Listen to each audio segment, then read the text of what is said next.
नमस्कार, आप देख रहे हैं हिंदनामा न्यूज और इस वक्त की बड़ी खबर रीवा से है, जहां मध्य प्रदेश के मुख्यमंत्री डॉक्टर मोहन यादव रीवा पहुंचे, नामांकन कार्यक्रम एवं रोड शो में शामिल हुए हैं। कार्यक्रम में देखिए उन्होंने क्या कुछ कहा है। आज रीवा लोकसभा क्षेत्र से भाजपा प्रत्याशी जनार्दन मिश्रा की विशाल नामांकन रैली एवं रोड शो में मध्य प्रदेश के मुख्यमंत्री डॉक्टर मोहन यादव तय कार्यक्रम अनुसार सम्मिलित हुए। उन्होंने जनसभा को संबोधित करते हुए फिर से मोदी सरकार बनाने और 400 पार के नारे को दोहराया है। हजारों की संख्या में लोग जनसभा में मौजूद रहे। इस अवसर पर सूबे के डिप्टी सीएम राजेंद्र शुक्ल, जनार्दन मिश्रा, भाजपा जिला अध्यक्ष, रीवा लोकसभा क्षेत्र के अंतर्गत सभी विधानसभाओं के भाजपा विधायक, जिला रीवा के भाजपा पदाधिकारी, कार्यकर्तागण एवं विशाल संख्या में आमजन उपस्थित रहे। बता दें, सीएम ने जनसभा को संबोधित करते हुए उपस्थित जनों के उत्साह का अभिनंदन किया एवं लोकसभा चुनाव में रीवा लोकसभा में फिर से कमल खिलाने और अब की बार 400 पार के संकल्प को पूर्ण करने हेतु सभी से प्राण प्रण से कार्य करने का आह्वान किया है। आइए आपको सुनाते हैं जनसभा में सीएम ने क्या कुछ कहा है। बरसात गई, खेत खाली पड़े, क्या खपड़ेल के मकान, वो क्या कबेलू अंग्रेजी कबेलू के बजाय हमारे बड़ा मन में ऐसी पीड़ा होती थी कि भगवान इस पे किसकी नजर पड़ी। ये तो वो धरती है जिनने भगवान राम को 11.5 साल अपनाया, अपने आगोश में लिया, उनको आशीष दे करके ये धरती धन्य हुई है। लेकिन दुर्भाग्य के साथ कांग्रेस ने आजादी के बाद अगर इस क्षेत्र की उपेक्षा की तो मुझे इस बात की पीड़ा है कि बरसों पहले यहाँ के लोगों की जिंदगी खुशहाल हो सकती थी। जो अभी हुआ है वो 70 साल पहले हो जाता। कितनी पीढ़ियां सुधर जाती, कितने लोगों का भला हो जाता। मुझे मालूम है रीवा के लोगों की काम करने की काबिलियत और रीवा के लोगों की अपनी क्षमता। रीवा, सतना, अरे ये तो देवभूमि है जहां के लोग इतने पवित्र मन से काम करते कि दुनिया में एक अलग अपनी मीठी जबान के लिए जाने जाते और अपने काम से पहचाने जाते। लेकिन दुर्भाग्य से लगातार नजरअंदाज किए। बड़े बड़े लोग यहाँ थे, लेकिन केवल वोट लेकर के सरकार बनाना और सरकार बना के मौज मस्ती करना, मुझे कहने में कोई गुरेज नहीं है। और उसके उल्टे जैसे ही भाजपा की सरकार बनी, पूरा परिदृश्य बदल गया। कहां छोटी सी तहसील के नाते से जाना जाने वाला रीवा आज हर कोई लालायित होता कि मेरा मकान रीवा में हो, काश मेरा संबंध रीवा तरफ हो, रीवा संभाग में हो। और केवल रीवा क्यों, रीवा, सीधी, सिंगरौली, ऐसा लगता था श्रीलंका में जा रहा है। आने के रास्ते नहीं, जाने के रास्ते नहीं, रेल के ठिकाने नहीं, और कहने के लिए नीचे धरती रत्नगर्भा, क्या चीज नहीं थी वहां, सब कुछ है। अगर नहीं थी तो कांग्रेस की इच्छा शक्ति नहीं थी विकास करने की।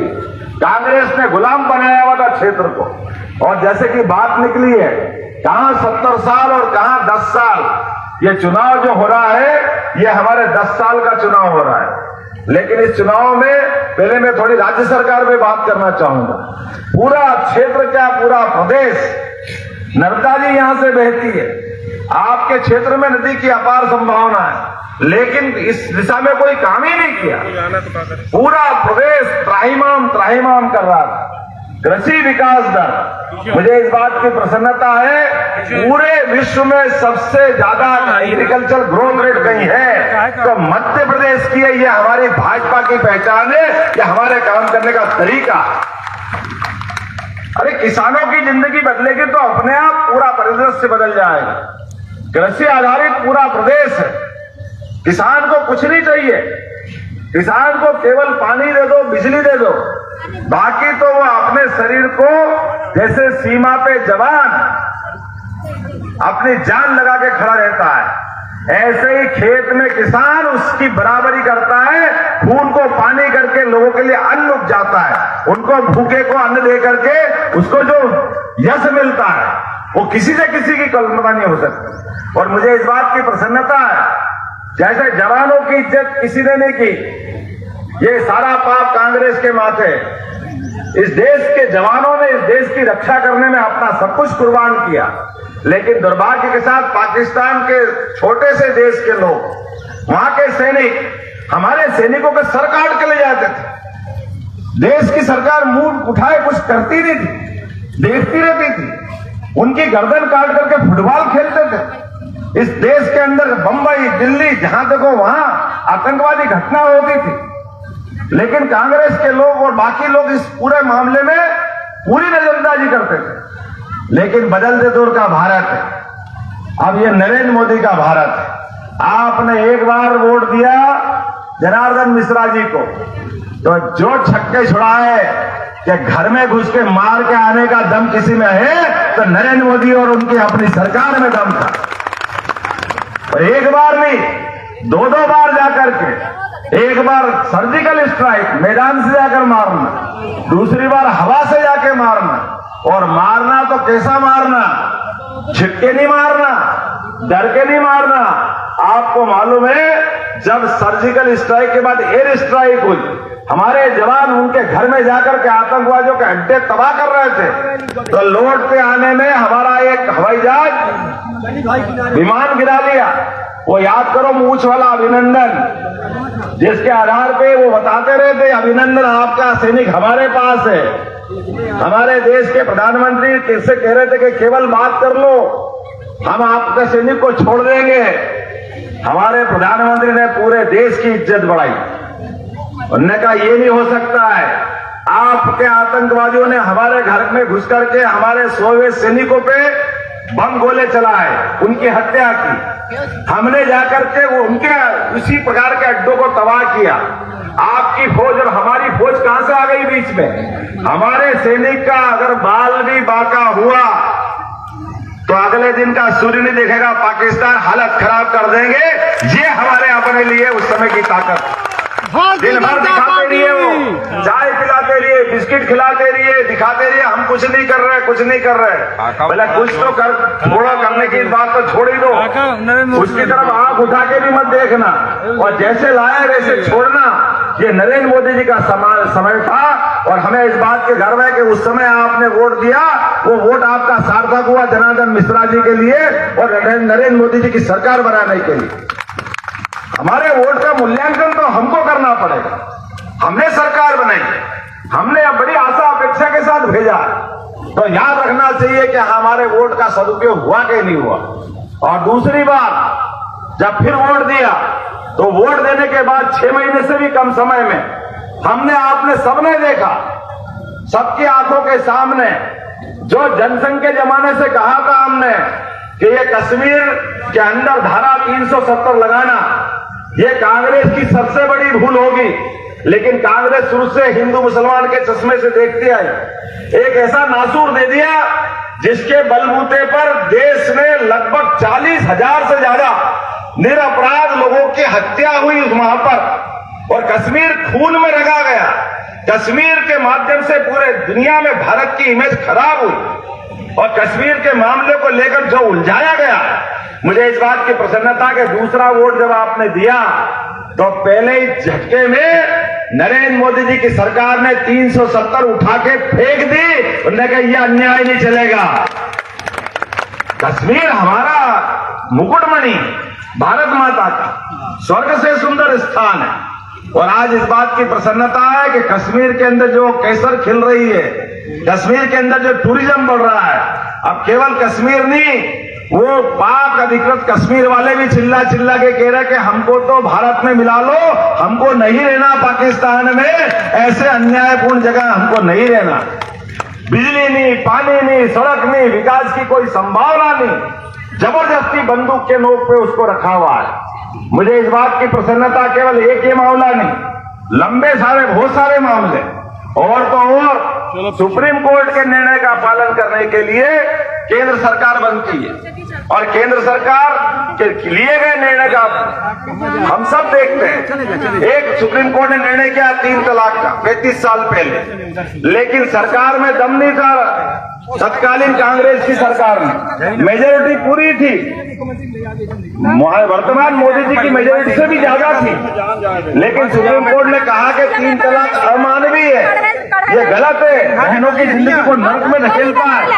हिंदू हो या मुसलमान, हम पे तो बहुत आरोप लगते हैं कि हमारी हिंदूवादी पार्टी, लेकिन हमने हिंदू मुसलमान का नहीं सोचा।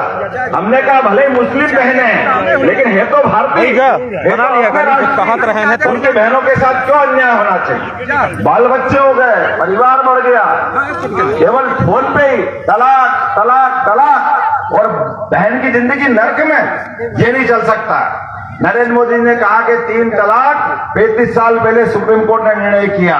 उस समय की सरकार नामर्द होगी, कमजोर होगी, लेकिन हमारी सरकार उस अन्याय को बदलेगी और हमारी सरकार ने एक झटके के साथ वापस उस सुप्रीम कोर्ट के निर्णय को लागू कर दिया। ये 56 इंच वाले की सरकार है, क्योंकि मोदी है तो, आवाज नहीं आई, मोदी है तो ये सारे काम इसीलिए हो रहे हैं क्योंकि मोदी है तो, और भगवान राम का फैसला सुप्रीम कोर्ट ने दिया। वर्षों वर्षों तक इस मामले को लटकाया गया। बार बार हिंदू मुसलमान राम मंदिर का मगर फैसला हो गया तो समझो देश में आग लग जाएगी, पता नहीं क्या हो जाएगा। अरे अयोध्या में सरयू किनारे भगवान राम का अगर जन्म स्थान पे मंदिर नहीं बनेगा तो इस देश के अंदर हम क्या करेंगे? वो इतनी बड़ी आबादी का, इतनी बड़ी मात्रा में उनके मानने वालों का पूरा देश, भारत की पहचान दुनिया में भगवान राम भगवान कृष्ण से है, लेकिन बड़े दुर्भाग्य के साथ कहना पड़ रहा है राम मंदिर जैसे पवित्र मुद्दे को भी उलझा करके बार बार अड़ंगे लगाए गए। मुझे इस बात की प्रसन्नता है, जैसे ही सुप्रीम कोर्ट का फैसला आया, बाल बराबर भी कोई झंझट नहीं हुआ और धूमधाम से प्रधानमंत्री जाकर शिलान्यास कार्यक्रम में सम्मिलित हुए। इसलिए कहा गया कि मोदी है तो बोला जय जय श्री राम। और बात का तो बोलना ही नहीं है, 22 जनवरी का घटना आपने सबने देखी, लेकिन मैं याद इसलिए दिला रहा हूं कि ये हमारे भावनाओं का, हिंदुओं के सम्मान का, कांग्रेस को अपमान करने का अधिकार किसने दिया? कांग्रेस ने बार बार हिंदुओं की भावनाओं का कुठाराघात किया, बार बार उनको अपमानित किया। हमने निमंत्रण दिया, हमको मालूम राम मंदिर में अड़ंगे किसी ने लगाए तो एकमात्र पार्टी कांग्रेस पार्टी, जिसके राष्ट्रीय महामंत्री कपिल सिब्बल, मनोज सिंघवी, बड़े बड़े पदाधिकारी, ये बेशर्म होकर के सुप्रीम कोर्ट में भगवान राम के मंदिर का फैसला नहीं करने के लिए बार बार अड़ंगे लगाते रहे।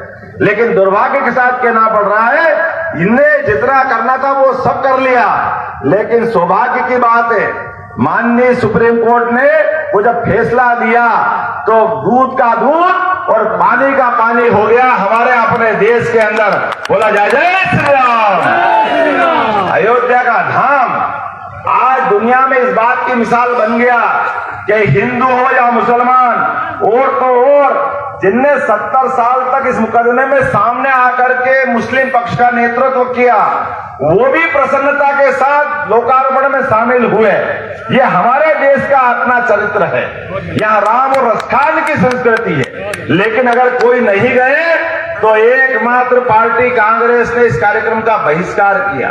बहिष्कार नहीं किया, अरे निमंत्रण ठुकरा दिया। एक बात ध्यान रखना, जिसने भगवान राम के मंदिर निमंत्रण को ठुकराया है, अब जनता इनको नहीं ठुकराएगी? ठुकराएगी कि नहीं ठुकराएगी? आने वाले 19 तारीख को, या तो 26 तारीख को रीवा के अंदर आज आप नॉमिनेशन फॉर्म जमा रहो, दूसरे चरण में आपका वोटिंग है।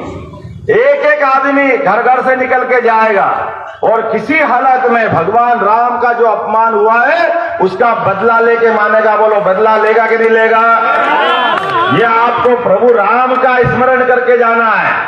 और लोकतंत्र में हमने पारस तो नहीं देखा, लेकिन ये बदलते दौर का नरेंद्र मोदी का शासनकाल देखा है। परमात्मा की दया से हम अपने आप को नरेंद्र मोदी के रूप में बदलते हुए इस देश की भव्यता और दिव्यता को लाने के लिए अपने कदम बढ़ाएं और किसी भी हालत में जनार्दन मिश्रा जी को तीसरी बार फिर बनाए तो अपने देश का दुनिया के अंदर नंबर 1 का देश बनाने का अगर निर्णय मिलेगा, ये चुनाव फैसला करेगा। जोरदार तालियां बजा करके नरेंद्र मोदी जी के इस तीसरे चरण के लिए कदम बढ़ाइए।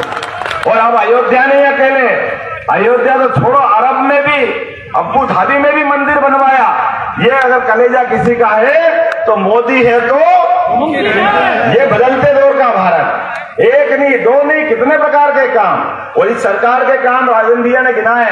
मैं बताना चाहूंगा, हमारी अपनी सरकार ने 100 दिन से भी कम समय में, आप बताओ, कोई किसान, कोई सामान्य व्यक्ति रजिस्ट्री कराता है, और रजिस्ट्री कराने के बाद पटवारी साहब सुनने के तैयार नहीं, वो कलेक्टर के बाप बन जाते, नामांतरण कराने के लिए आगे पीछे चक्कर लगाते। मुझे इस बात की प्रसन्नता